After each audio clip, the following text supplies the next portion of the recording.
थोड़ा घुमा दीजिए। हाँ ये सादा वाला भी घुमा दीजिए। हाँ दोनों दोनों साथ में लेके जाए ताकि पता चलेगा। Normal water.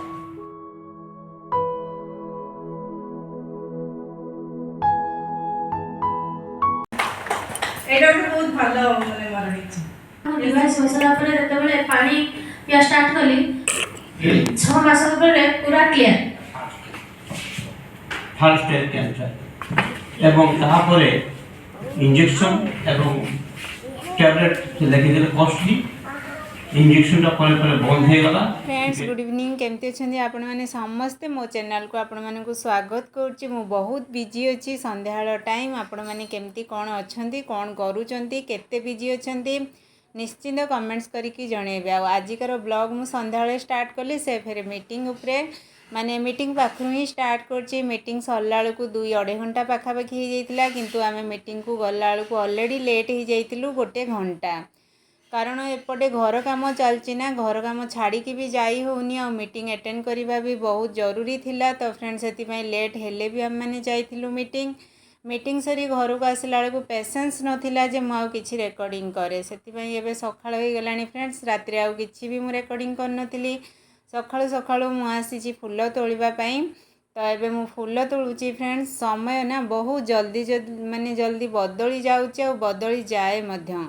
समय सहित निजको भी बदलैबा बहुत जरूरी। समय सहित नुआ नुआ हैबिट को भी आम निज भितर आनिबा बहुत इम्पोर्टेंट। जदि आपण समय सहित निजको बदलई पारिबे ताहले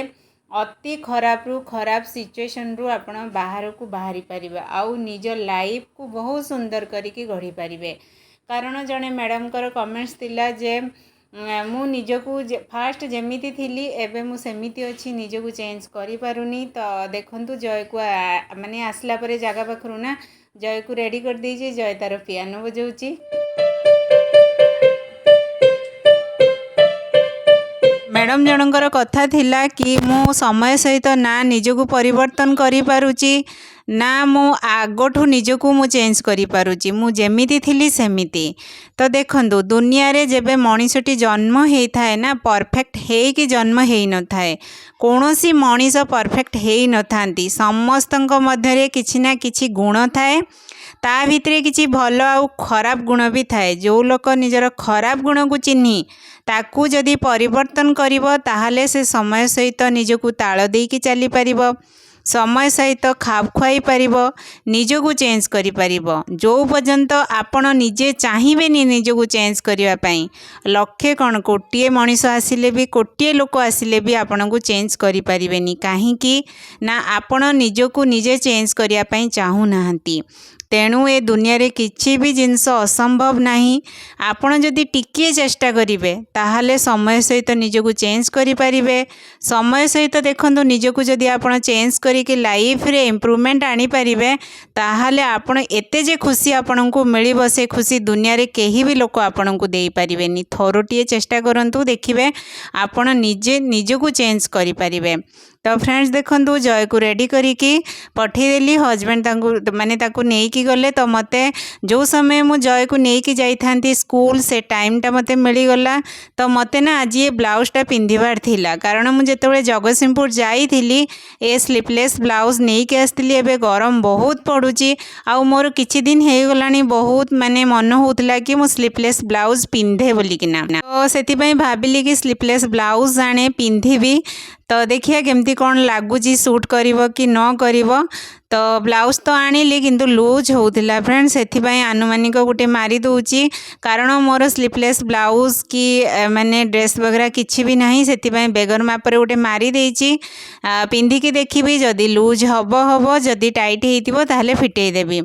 तो गोटे ब्लाउज ही फिटिंग कली 2टा ब्लाउज नहीं के आस्तिली गोटे रेड कलर ब्लाउज गोटे कॉफी कलर ब्लाउज। तो कॉफी कलरटा रखीदेली कारण रेड कलर ब्लाउजटा मते गाधेकी पिंधिबार थिला सेटा फिटिंग कली कारण सेटा जदि मते फिटिंगटा परफेक्ट हो ना ताहले आ गोटे ब्लाउज फिटिंग करी से भी देखंतु आज मोर को टाइप रो काम चली माने घर पूरा ओळेई देइथिली किंतु अलिया मु उठेई नथिली डस्टबिन रे फिंगी नथिली ताकू साइड कर देइथिली साइड कारण जय स्कूल गला ना सांगे सांग किए घर बाहर की गले घर ओला जाएनी से मु भाविली या साइड कर दिए ता भितर सिलेटा करदेवी कारण से टाइमटा बसिकी कहीं टाइम वेस्ट करी टाइमटा सबुठु मूल्यवान फ्रेंड्स आउ जदि जो दिन आपण टिके लेजी होगी बसी जाउचंदी से दिन हेडेक हो जिवे आपण को फ्री लागबनी सेतिबाई मु कहली सेई टाइमटा मु यूटिलाइज करदेवी सिलाई करी तो से टाइमटा मोर आउ वेस्ट हेबनी तो सिलाई करदेली तापरे डस्टबिन उठेदेली उठेकी फिंगीदेली गाधे पाधे के आसी ठाकुर भी पूजा कर देती फ्रेंड्स फटाफट कौन कली चाह बनईकी पीली हजबैंड कहले चलो कैंटीन जीवा कारण आउ टाइम नहीं पाखरे आउ किछि जिंस आनिबार अछि कैंटीन तो मुझे कैंटीन पाई रेडी हो गली आ ब्रेकफास्ट खाइबा मते टाइम मिललानी तापरे 12:30 जयर भी छुट्टी हो जिवो कैंटीन रो टाइम होची सकाळ 8 रु 12 भितर नले बिल काउंटर फिर बंद हो जिवो फिर 2टा परे जाइके आफ्टरनून जो सेकेंड आवर रे फिर जाइके आपण माने बिल काटी परिवे सेति पई फटाफट बाहरलु फिर कैंटीन जहाँ जिनस आनिया कथा नहीं के आसिलु फ्रेंड्स तापरे मोर इच्छा थिला गाड़ी चलाइबा बहुत दिन हो गला आउ जो जिनस आपण प्रैक्टिस छाड़ी देबे ना से जिनस टिके डर भी लगे कारण आपण जदी कंटिन्यू करूथिबे ताहाले बहुत बढ़िया से आपणकर रनिंग रे सब जिनस चलीथिबो जदी आपण से जिनस प्रैक्टिस छाड़ी देबे जो जिनस हो टिके डर लगे तो मते टिके डर लागुतला हजबैंड कहले डरिबा दरकार नहीं चलो किछि हबनी खोला रोड अछि तो सेतिबाई मु किछि बाट चलेकी आसिली अल्प बाट चलेकी आसी वर्षा होतला ना सेतिबाई हजबैंड को देदेली तापरे आसिकी बालेश्वरी पहुँचला बेलू देखला बेलू आ वर्षा नहीं किंतु चांदीपुर जो जाइथिलु चांदीपुर कैंटीन सेठी वर्षा होतला तापरे आसिकी पहुँचला परे तापरे जनक घर को आसतिलु आसिला परे देखला बेलू सजना गछ बहुत बढ़िया होइतिला कळिया कळिया साग होइतिला आउ मु ना काली पखाळ कर देइथिली कारण गरम पड़थिला मु तो जानिनी वर्षा वर्षा हबो बोली देखला बेलू पखाळ कर देइथिली पागटा भी काउलिया थिला किछि नै गरम होची पखाळ खाइदबा तो सेठू सजना साग भांगी नहीं के आसिलु डायरेक्ट जगह पाखु आसिलु कारण काम ही चली थिला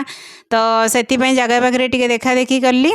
देखिकी फिर मु पळेली घर को जाइकी भजा कली साग भजा कली आ गोटे कि भजा कली कारण 2-3 दिन हो गलानी मने पड़ुनी बड़ी चूरा कली आ जय पई फ्राई राइस बनई थिली तो चलंतु फ्रेंड्स आज ब्लॉग मु एठी एंड कली रहिली।